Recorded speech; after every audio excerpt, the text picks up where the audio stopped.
I'm done with YouTube, probably forever. Alright, I've made a decision. After deep reflection, intense internal debate, and, staring at my YouTube analytics at 3 in the morning like they personally betrayed me, I am officially done with YouTube. No drama, no tears, just quiet disappointment, which statistically performs very poorly on this platform. Let's talk about the algorithm. YouTube insists it's smarter than ever, which is impressive, because it now decides whether your video is valuable within the first half a second. If you don't hook someone instantly, YouTube doesn't assume your content is thoughtful. It assumes it's irrelevant. It doesn't care if you spent weeks researching. It doesn't care if the topic matters. If viewers don't immediately feel entertained, stimulated, or mildly outraged, the video is buried. Quietly. Politely. Like it never existed.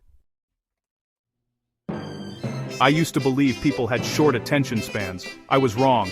People don't have attention spans anymore. They have dopamine reflexes. You can explain something complex, meaningful, or genuinely useful, and someone will comment, "Bro, this is boring. Get to the point." That was the point. It's minute 2. Let's be honest about what works now. Serious content, dead. Nuanced discussion, dead. Anything requiring thought longer than a TikTok scroll, also dead. But you know what thrives? Sex, crime, violence, fake outrage, and thumbnails where the creator looks like they just witnessed a felony. Apparently, the modern educational format is yelling while pointing at absolutely nothing.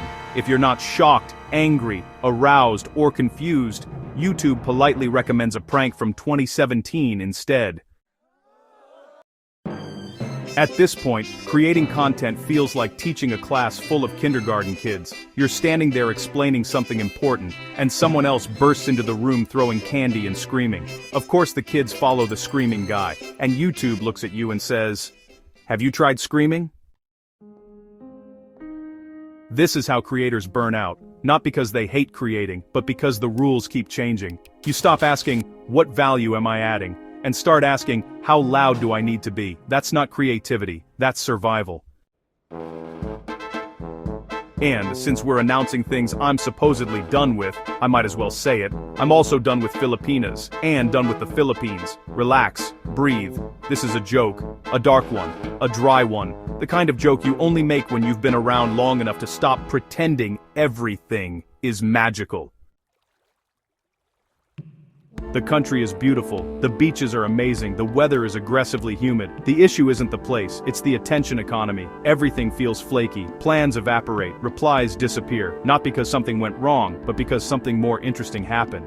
You're not competing with other people, you're competing with notifications. And when you're a 50-plus Western man, that stops being exciting. It becomes exhausting. But here's where the joke ends, because despite everything I just said, I'm still here, and the reason is simple. I have a Filipina girlfriend, and she is the only reason I get up in the morning. She doesn't chase attention, she doesn't chase money, she doesn't disappear. She shows up, quietly, consistently, every single day, which apparently is now a rare skill. So no, this isn't bitterness, it's filtering, because systems can be broken, algorithms can be stupid, cultures can reward noise, but real people still exist. So no, I'm not quitting YouTube, I'm not leaving the Philippines, and I'm not throwing anything away that actually matters. I'm just done pretending that noise equals value. I'll keep making videos, I'll keep my dark humor, I'll keep questioning everything, and I'll keep the one thing that gives my life meaning. Everything else is just content.